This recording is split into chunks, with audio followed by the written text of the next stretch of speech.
জিকির করব আল্লাহ তাআলা। কেন না আল্লাহ তাআলা আমাদেরকে পৃথিবীতে পাঠাইছেন আল্লাহ তাআলার জিকিরের জন্য, আল্লাহর ফিকিরের জন্য, আল্লাহর ইবাদতের জন্য, গোলামির জন্য।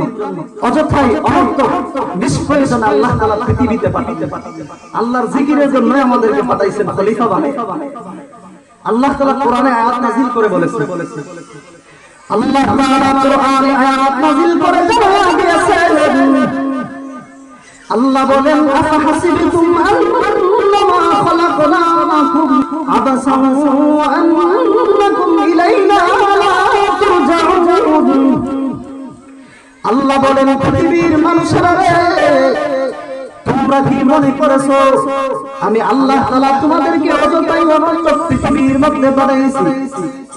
আল্লাহ বলেন আল্লাহ তাআলা অযথাই অনর্থক নিষ্প্রয়োজনে পৃথিবীর মধ্যে পাঠাই নাই। তাহলে প্রশ্ন হলো আল্লাহ কেন পাঠাইছেন?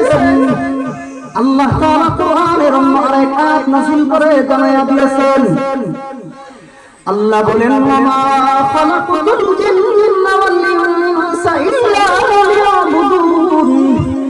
আমি আল্লাহ তাআলা পৃথিবীর মধ্যে জিন এবং মানব জাতিকে, মানুষ এবং জিন জাতিকে পাঠাইছি ইল্লা লিয়াবুদুন, একমাত্র আমি আল্লাহ তাআলার ইবাদতের জন্য, গোলামির জন্য, আমি আল্লাহর জিকিরের জন্য, আমি আল্লাহর ফিকিরের জন্য পৃথিবীর মধ্যে পাঠাইছি।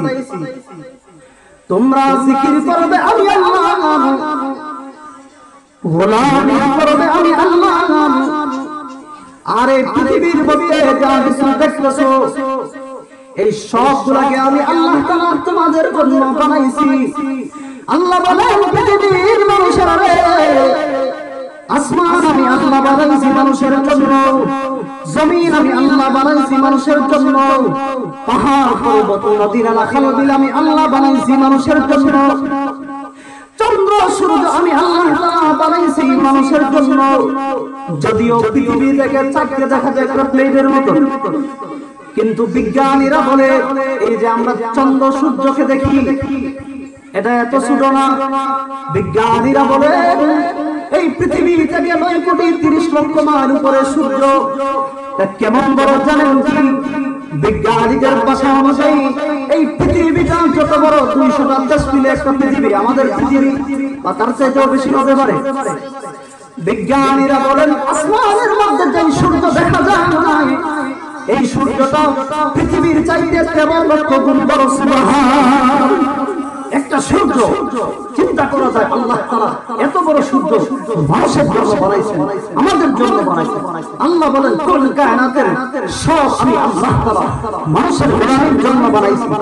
তোমাদেরকে আমি আল্লাহ তাআলা আমার গোলাম হিসাবে আমার গোলামের জন্য পৃথিবীতে পাঠাইছি। সুবহান! অযথাই অনর্থক বানানো, প্রত্যেকটা জিনিসের উদ্দেশ্য আছে, মাকসাদ আছে, লক্ষ্য নিয়ে তৈরি করা। যেমন এই যে মাইক্রোফোন, এটা তৈরি করা হয়েছে, এটার উদ্দেশ্য আছে। বক্তা কথা বলবে, তার কথাগুলি আপনার মাইক দিয়ে বের হবে। বক্স বানাইছে, এটার উদ্দেশ্য আছে। মোবাইল বানাইছে, উদ্দেশ্য আছে। প্রত্যেকটা জিনিসের উদ্দেশ্য আছে না? মুহতারাম হাজিরিন, পৃথিবীর মানুষের তৈরি প্রত্যেকটা জিনিসের উদ্দেশ্য আছে, মাকসাদ আছে। মানুষ যখন জিনিস তৈরি করে অযথাই অনর্থক বানায় না। মাইক তৈরি করেছে, উদ্দেশ্য আছে, লক্ষ্য আছে।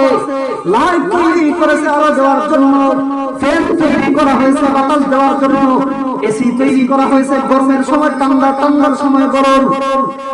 তাহলে পৃথিবীর মানুষের তৈরি প্রত্যেকটা জিনিসের উদ্দেশ্য আছে। তাহলে আল্লাহ যে আমরা পৃথিবীতে পাঠাইছে, আল্লাহর কোনো উদ্দেশ্য নাই, অযথাই কি পাঠাইছেন? আল্লাহ বলেন আমি আল্লাহ তাআলার উদ্দেশ্য আছে, আমি আল্লাহ পাঠাইছি। ওয়া মা খালাকতুল জিন্না ওয়াল ইনসা ইল্লা লিয়াবুদুন। তোমরা একমাত্র ইবাদত করবে আমি আল্লাহ তাআলা।